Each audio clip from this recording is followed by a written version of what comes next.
Hey Measuring Hero, Jay here. Today we thought it'd be fun to deep dive a little bit into what it takes to properly train a ZEISS service engineer.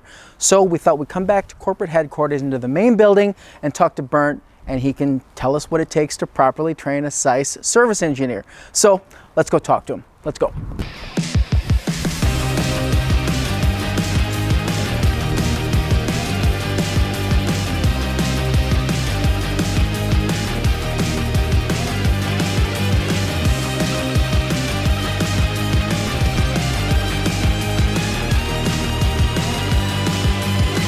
Bernd, thank you. Hi, Jay. Thank you for taking the time to explain to us what it takes to properly train a ZEISS tech. You're welcome. Appreciate it. Appreciate it. So, what's happening here? Yeah, this is the training center here for the service technician. And here in this room, the new service technician will start their career. Great. But even before they come here, they have to go out with some experienced colleagues to get used to the machines, to see the machines at the customer side, to deal with the customer. Deal with people, yeah. Yes. Sure. And then after the 6 weeks, they will come here to the training center. Got it.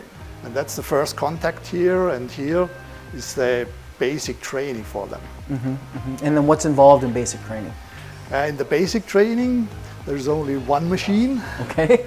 Only the Contura. Only the Contura. Okay. Yes. Okay. But it's a 6 weeks training. Okay. What facets of the machine do you learn? First of all, they do the onboarding. It's e-learning at the nowadays. Before it was a regular training, but we replaced it by the e-learning. And then they start with the electronic part of the machine. The electronic system. Okay, got it. Yes. And then the mechanics take everything apart, put it together, repair everything, do the maintenance. And then after the mechanics, they do the acceptance. Got it, got it. So that's the complete block of the 5 weeks. So 5 weeks or 6 weeks, you said? 6 weeks with the e-learning. Got it, okay. So after 6 weeks, after they go out in the field, they come back after 6 weeks, they know how to service just one machine, just the Contura. Just the Contura, yeah. What if they want to do a Prismo? If they want to do a Prismo machine, they have first to go out again with some experienced technicians to get some experience in the field. And then they come back for another 6 weeks. Another 6 weeks? Just for the Prismo and the sensors. Wow. So after 12 weeks of just practical classroom time, not including time out in the field, they can only do 2 machines. 2 machines, yeah. Wow. And if they want more after that? If they want to do more, then for each machine, usually we have at least a 1 week training additional for each machine. Got it, got it. So some of the master technicians that know multiple machines, you can see that there's quite a bit of time in learning. Yes, of course. Wow. Later on, we do also workshops. So for the experienced guys, we also offer workshops. Just how to do that.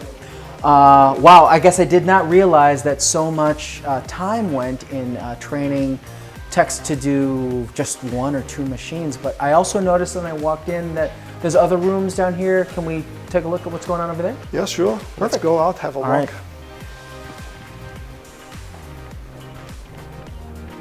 Now this room is for the Prismo Ultra and the RTAB, and the Prismo Ultra is one of the most accurate machines what we have.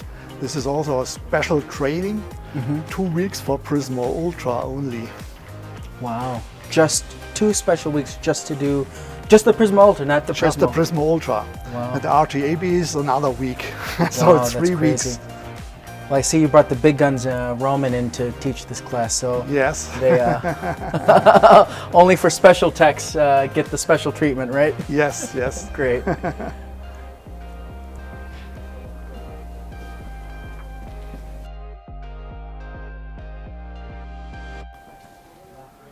Now this room is the Prismo room now. Okay. What you asked before. So that's another 6 week training here. 6 weeks there, for 6 Prismo. weeks here. Right. Got it, got it. So why is this one also so long?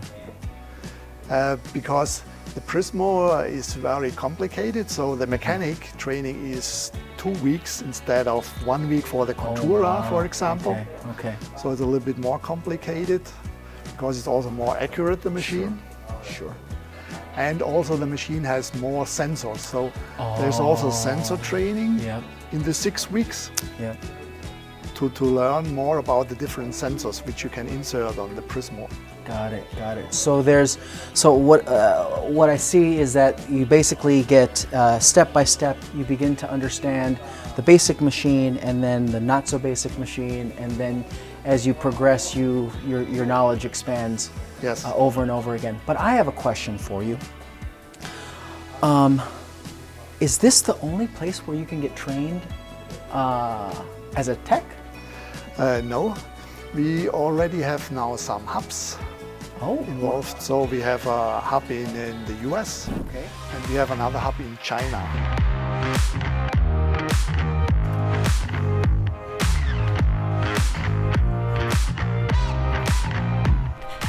Okay, so I'm here at Maple Grove bothering Alex. Alex, sorry to bother you. What are you doing?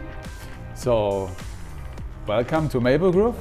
I'm performing as an instructor, service training for our field service engineers. So the same training that I just saw in Oberkochen, you're doing here in Maple Grove? Exactly the same. That's the main goal. Yeah? Cool. No matter where the service technicians are trained, they enjoy the same training, the same content, so we keep the same quality of training. So where do you normally teach? Actually, I'm based in Germany, in Oberkochen, in the headquarters.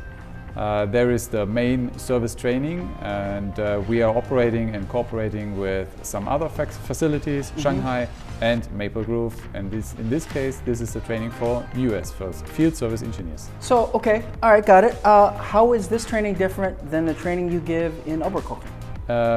To be honest, it shouldn't be different. Yeah, because no matter where the customers are, the field service engineers are doing the same job. Some customers, they have facilities in the US, they have facilities anywhere else. They compare the services and they should be the same. And also some customers are maybe speaking to each other, sharing results or happenings, experiences. It should be always the same. So, same course, different location. Exactly. That's awesome. Where do you live in Germany? I'm living in Dischingen, close to Heidenheim. Okay, well, great. When you come back to Aalen, look me up and let's have a beer. For sure, I will. Thanks for letting me bother you. Take care. See you, Alex. Bye. So in the older times, everyone had to come to Oberkochen, but nowadays the basic training will also take place in the US and in China. Great. So the Contura class that we just saw can also happen in China and happen in so they don't have to travel anymore. No. Got it. Well, that is that's special. So how many? Not to put you on the spot, how many trained techs? How many techs do we train between here and all the hubs, maybe per year? Per year. It depends how much they will hire, but we have, for example, some years where we have 10 basic trainings, so 6 people, so 60 people. Wow. To train just for the basic training. Sure. Well, it's really important to get all these people trained. Yes. Now, you mentioned that the very first step to becoming a ZEISS tech is to go out on a ride so someone can get experience on what it's like to be on the road, what the job is, how to deal with customers.